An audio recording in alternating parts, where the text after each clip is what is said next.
بسم الله السلام عليكم ورحمة الله وبركاته كم جرتنا بليوان كيا نجاك أبدو جرتو الحمد لله أرى اللي فيديو براتي ولدت ديبني قالت ربي أرى مو يججلك كانوا قرعة وكان مالي نكفر بالليف نو سنيقودو إن شاء الله فيديو كان فيه هارواتاتا سبسكرايب ولا قرماتي كيا إدعما mallattoo notification illee tuqaa akka viidiyoo haaraa gadhiisuun dafee simbira dhaqqaba. Warra amma dura naaf gootanii nafaana turtan ammoo galatooma galanni keessan guddaadha. Akkanumaan nafaana tura akkanumaan na jajjabeessaa isiniin jedha inshaallah. Aga gama wanta turaa hojjedhu isiniin dabarsine duratti iji keenna maaliif gurraacha akka jedhu waan tokko tokko irraa aga beekurraa isiniif hima. Jalqaba iji keenna wanta akka dhibee sukkaaraa fa'aa dhiigaa fa'aa yoo qabaannu ta'e illee nu gurraacha. Amma si hirriba dhabuurraa nu gurraacha irra guddaa kenna hirriba dhabuurraa nu gurraacha yoo xiqqaate guyyatti sa'aatii 6 irraa sa'aatii 8 rafuu qabna hirriba dhabuun akka malee jala nama gurraachessa.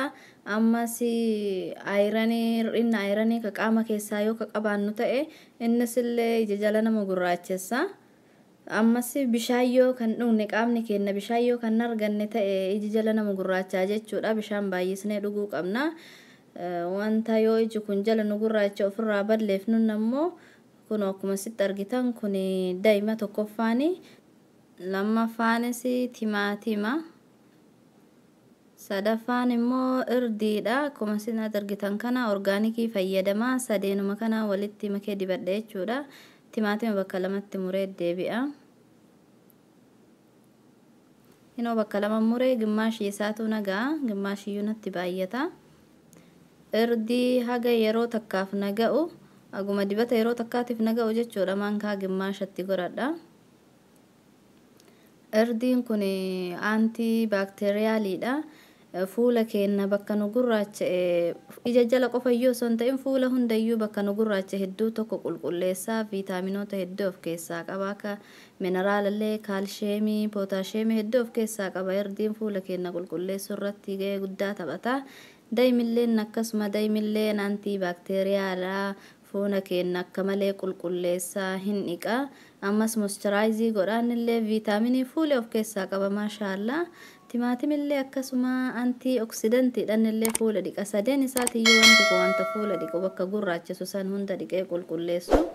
Innis viitaaminoota hedduu of keessaa qaba. Viitaaminoota akka A, viitaamin B, viitaamin C, viitaamin K hedduu of keessaa qaba. Pootaasheemii fi ayiranii illee of keessaa qaba jechuudha. Ija jala bakka nu gurraachise san hedduu tokko dhiqaa. Gogaa walitti butamellee hedduu tokko diriirsa jechuudha. Timaatima hedduu tokko bareedaadha.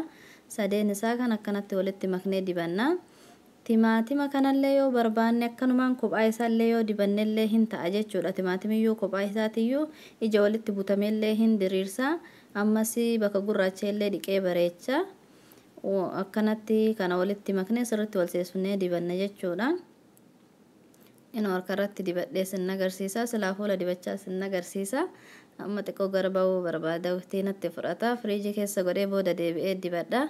Akkanatti bakka isin gurraacha jala dibattanii garuu namni gariin fuulli isaa alarjikii qabaa wanta fuulatti diddibatan kana dafee lola waan ta'eef as dura yoo fuulatti dibattanii kan hin beekne ta'e harka keessanirra xiqqoo tokko akkana dibattaniiti aga daqiiqaa 5 takka turtanii harka keessanirra yoo rakkoo tokko sin agarsiisin harkarratti of laaluu qabdanii eegasii fuula keessan dibattanii haala kanaan fuula kee yoo barbaadan fuula keessan bakka hundayyuu dibatuu dandeettan jechaadha. Irdiilleen fuula qulqulleessaa, daa'imilleen, timaatimillee akkasuma.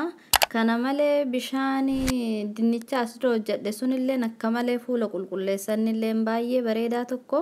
Ammas waa'ee timaatima irraallee as dura hojjedhellee jiranillee akkasuma hedduu tokko balleessa bareedaadha. Isallee fayyadamaa isiniin jedha. Irdiin kunillee bareedaadha. Bishaan dinnichaallee akka malee balleessa. Kana malee ammoo namni warri hedduun gaafii na gaafattanii maadiyaatiin maaliin badaa maaliin balleeffamaa naan jettanii na gaafattaniif ani waa'ee maadiyaati irratti uummata akka irraan beeku as dura ofii kiyya maadiyaatiin takkaanatti bahee hin beeku. Ammas naumanatti dhihaatu ka inni itti bahee wanta tokko dibatee ofirraa balleessillee hin beeku hangama kiyyaani. waa'ee maadiyaatirraa humaan beeku yoo akkanumaan bakka biraarraa faa lallaalee dubbisee jedhee akkasitti isiniif hojjedhe malee ofii kiyyaa waan itti fayyadamee natti ba'e ofirraa balleesse hin beeku. Waan ofii kiyyaatti hin fayyadamin ammoo isin agarsiisuu hin barbaadu. Kanaaf yoo ammoo bakkuma biraarraa dubbisii yooma ta'e tokko ka fuula nama hin balleessine manuma keessaa hojjetan waanuma mana keessatti hojjetan nu kana nu agarsiif jettanii isin agarsiisa. Yookaan ammoo ani ofii kiyyaa maadiyaatiin takkaa natti hin baane isiniin jedha. Wanta ofii ittiin fayyadamin isin agarsiisuu hin barbaadu. Kana fakkaataa yoo jaallattan obboleewwan keessaniif share godhaa, like, share, comment, subscribe gochuu hin dagatina. Like gootan malee bira hin tarinaa isiniin jedha. Aga viidiyoo biraatiin walitti deebinutti gaafii biraas yoo qabaattan karaa komentii jalaatiin naaf ka'a. Gaafii keessan hunda danda'e tokko isinii deebisa. Aga viidiyoo biraatiin walitti deebinutti irraa assalaamu alaykum wa rahmatullaahi wa barakaatuh.